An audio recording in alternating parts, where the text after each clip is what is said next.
My daughter-in-law called me poor at Thanksgiving dinner. Said it right there in my own house in front of her parents who'd flown in from San Francisco while I was serving sweet potato casserole my late wife Gloria used to make. Jessica looked around my living room with that smile rich people have when they're pretending to be gracious and said, "Well, I knew I was marrying into a poor family when Daniel introduced me to you all, but love conquers everything, right?" Her parents laughed. That polite, educated laugh that cuts deeper than any insult. My son Daniel, my only child, the boy I raised to be better than me, just stared at his plate like the pattern on the china was the most interesting thing in the world. I stood there holding a serving spoon, 64 years old, 10 months after burying my wife of 38 years, and I felt something crack inside my chest. Not my heart breaking. Something harder. Something that wouldn't bend anymore. If you've ever been made to feel small in your own home, if you've ever been looked down on by people who should be grateful you raised the person they claim to love, sit down right here with me, because this story's got some bite to it. And the ending? The ending's worth the wait. I'm Howard Mitchell, Howie to my friends. For 40 years, I drove a school bus in Memphis, Tennessee. Same routes, same neighborhoods, watching kids grow up and have kids of their own. I wasn't rich. I wasn't important, but I was steady. I was there. Every morning at 5:30, rain or shine, making sure those kids got to school safe. Gloria was a third-grade teacher. We met at a parent-teacher conference in 1985, and I knew right then I was going to marry her. We bought a small house in Fraser, nothing fancy, just a 3-bedroom ranch with a yard big enough for Daniel to play in. We saved our pennies, paid our bills, went to church on Sundays. Simple life. Good life. Then Gloria's heart gave out last January. Just stopped while she was grading papers at the kitchen table. I found her there, pen still in her hand, reading glasses on her nose. The doctor said it was quick, that she didn't suffer. But I've been suffering every day since. Daniel got married 6 months later to Jessica Chen, this sharp-tongued lawyer who made more in a month than I made in a year. I tried to be happy for him, tried to welcome her into the family. But that Thanksgiving dinner in 2022, when she called us poor with that smirk on her face, something in me shifted. Something Gloria would have recognized. That quiet Mitchell determination that doesn't quit until the job's done. And if you like stories about ordinary people who get pushed too far and push back harder, stories about proving your worth when everyone's already written you off, hit that subscribe button on Grandpa's Diaries, because I'm about to show you what a poor man can do when he's got nothing left to lose. Daniel was born on a hot August night in 1987. Gloria was in labor for 14 hours. When they laid that baby on her chest, she looked at me through tears and said, "We made something beautiful, Howie. Something that's gonna change the world." That boy became my whole heart walking around outside my body. I taught him how to tie his shoes, how to ride a bike, how to throw a tight spiral. Gloria and I worked opposite shifts sometimes, so one of us could always be home with him. Money was tight, always tight, but we made it work. Hand-me-downs from cousins. Vacations to my parents' old house in Orange Mound. Christmas from layaway at Walmart. But Daniel never went hungry. Never went without love. He was smart, really smart. Got a full scholarship to University of Memphis for computer science. First person in either family to go to college. Gloria threw a party when that acceptance letter came, invited the whole neighborhood. I watched them hug, both crying and laughing, and I thought I was the richest man in Memphis. Money doesn't mean much when you've got love like that. Daniel graduated, got a software engineering job making more than Gloria and I made combined. Moved to a nice midtown apartment in neighborhoods we used to drive through and wonder about. He was living the dream we'd sacrificed for. I was so proud I could barely stand it. He met Jessica at a young professionals mixer in 2019. Corporate lawyer, ambitious, beautiful, knew exactly what she wanted. Daniel brought her to Sunday dinner at our house. I could see him watching her reaction to everything. The small rooms, the old furniture, the pictures of Jesus and Martin Luther King Jr. on the walls. She smiled politely, said all the right things, but her eyes were measuring, judging, finding us lacking. Gloria saw it too. After they left, she squeezed my hand and said, "That girl's gonna break his heart or change him into someone we don't recognize. Mark my words, Howie." I told her she was worrying too much, but Gloria had instincts from 30 years teaching third grade. She could spot trouble before it knocked. They got engaged in March of 2022, just 2 months after Gloria died. 2 months after I buried my wife and started learning to breathe without her. I wasn't ready for a wedding, wasn't ready to smile when my world was still gray. But Daniel needed my blessing, so I gave it. Because that's what fathers do. We show up, even when it kills us. The wedding was June. Jessica's parents paid for everything. Fancy Germantown venue with imported flowers and centerpieces costing more than my mortgage. I wore the same suit I'd worn to Gloria's funeral because it was my only suit. During the ceremony, I kept thinking she should be there, should be seeing our boy get married. Instead, I sat alone in row 2 while Jessica's family filled 3 rows with doctors and lawyers who'd never done a day of manual labor. At the reception, Jessica's father, Dr. Richard Chen, gave a toast about his daughter, marrying down, but doing it for love. How noble of her, he said. How brave. The whole room laughed like it was charming. I sat at table 8 in the back corner, drinking water from a champagne glass, wondering when exactly I'd become something my own son was ashamed of. Wondering when Gloria's death and my grief had become convenient timing for Daniel to distance himself from where he came from. I didn't hear from Daniel for 3 weeks. No call, no text, like I'd embarrassed them. Finally, he called. "Dad, we need to talk about Thanksgiving." I waited for an apology. Instead, "You embarrassed Jessica. You just walked out. Son, she took pictures of our house to mock us, called us poor. You said nothing." He sighed. "Dad, you're too sensitive. Jessica comes from a different world. She's not used to how we grew up. How we grew up. Like an apology. Your mama and I worked ourselves to death to send you to college. Now you're ashamed." Silence. "I'm not ashamed. I'm building a different life. Jessica and I have standards, an image. Sometimes you need to try harder to fit in." Fit in. My own son. What does that mean? Apologize for being a bus driver? Just don't bring homemade food. Dress better. Understand not everyone grew up like we did. Quieter. Jessica's family has money. Real money. They can help our future kids. I can't mess that up. By having a poor father. I finished. He didn't deny it. "I have to go. Jessica's calling." Hung up. I sat 20 minutes, then cried.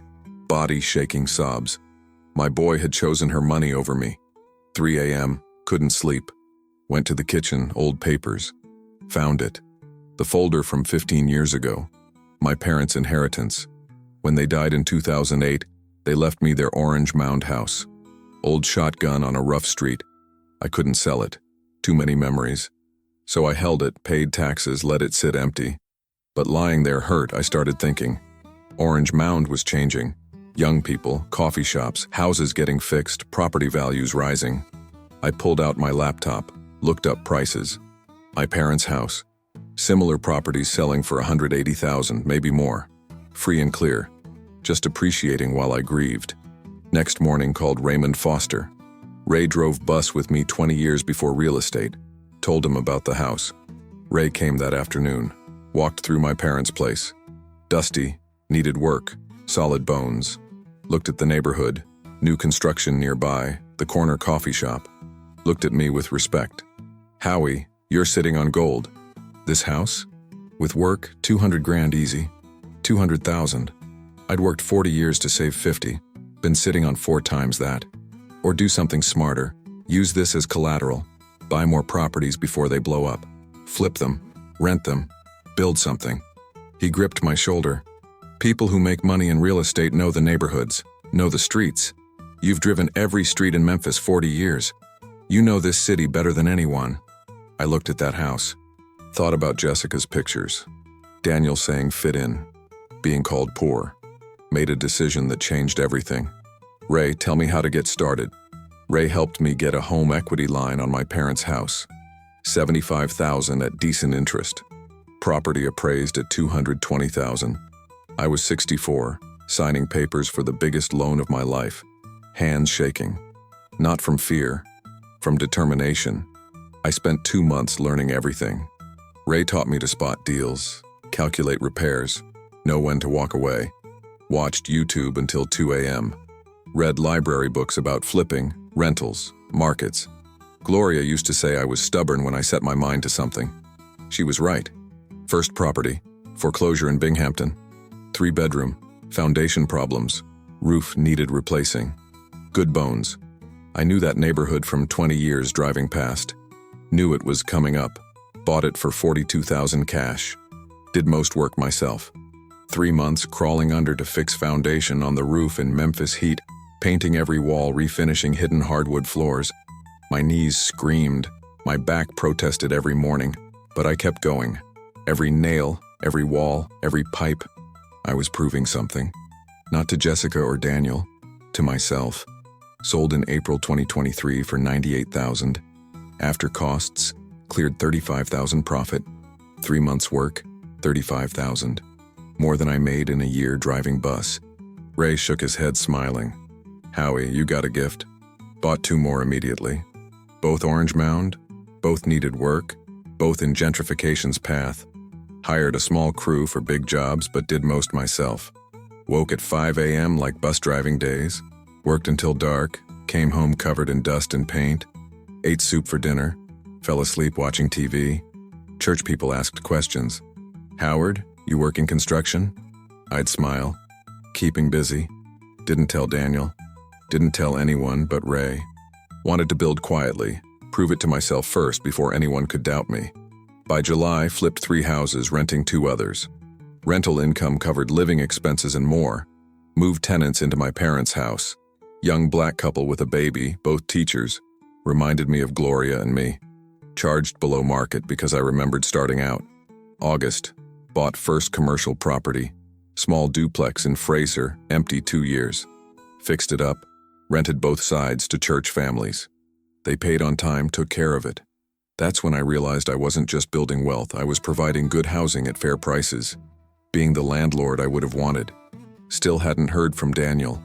Not on my birthday, not Father's Day. Just silence. Late at night I'd check his Facebook. Fancy restaurants, Bahamas vacation, living their best life. I'd feel that old hurt.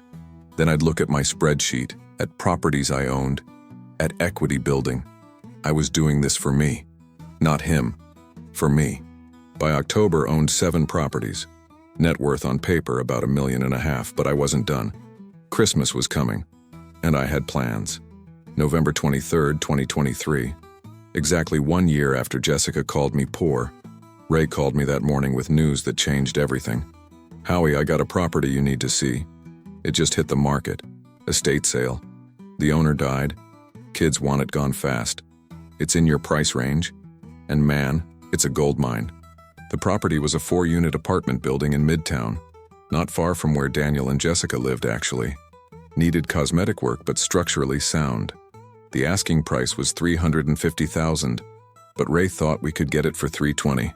With the rental income from 4 units, this thing will pay for itself in 5 years, maybe less. I made an offer that afternoon, $310,000, all cash, close in 2 weeks. They accepted. By December 5th, I owned an apartment building in one of the nicest neighborhoods in Memphis. The property put my net worth over $2 million on paper, and the monthly rental income from all my properties combined? About $18,000. More than I made in 6 months driving bus. Ray took me out to celebrate at a barbecue place in Cooper Young. We sat there eating ribs, and he raised his sweet tea to me. Howie, in 14 months you went from a retired bus driver to a real estate mogul. You know how rare that is? Most people take decades to build what you built, and you did it at 65 years old.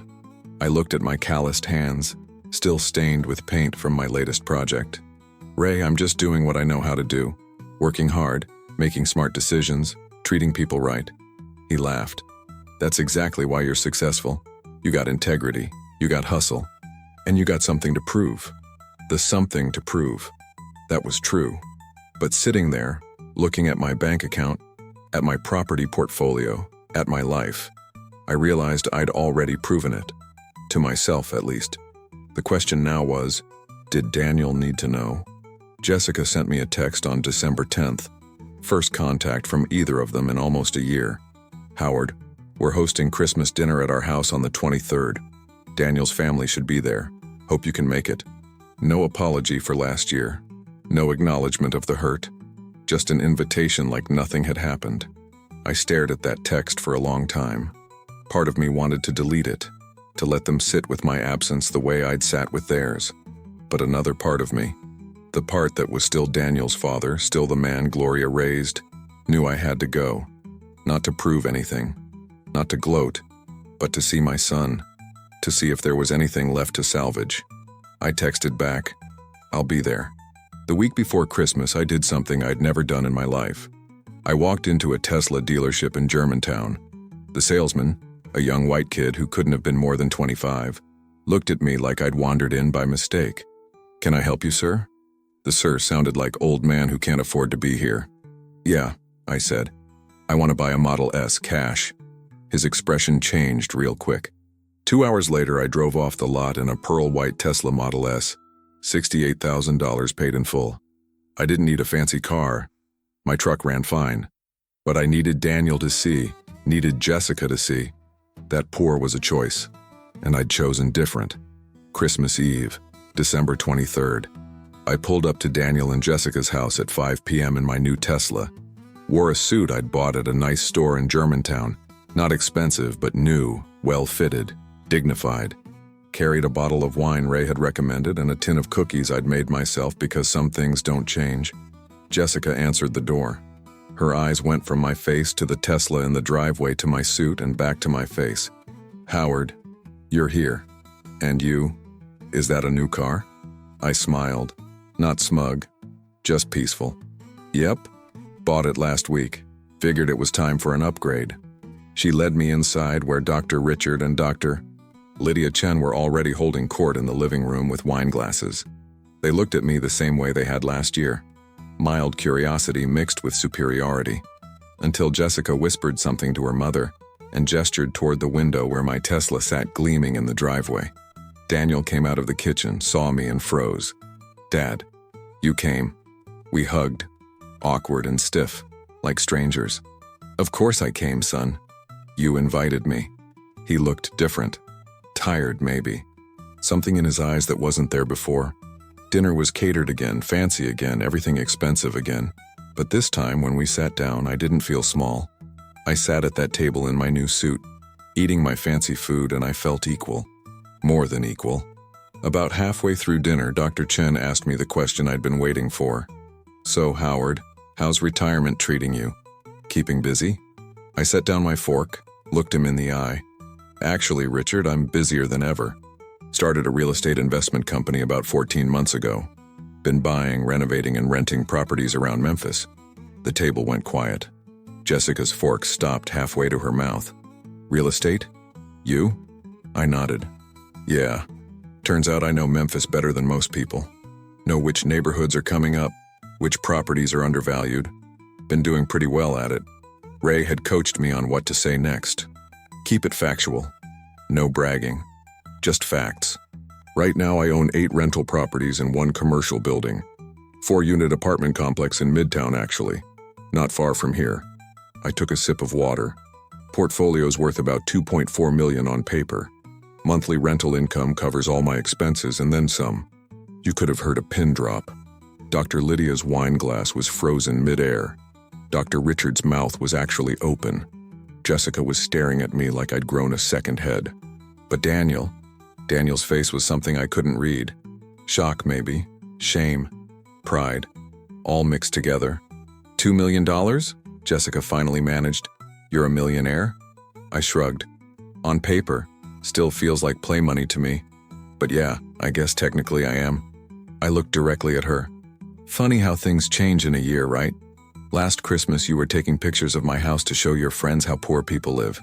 This Christmas, I'm probably worth more than your parents." The silence was deafening. Dr. Chen cleared his throat. "Well, that's quite impressive, Howard."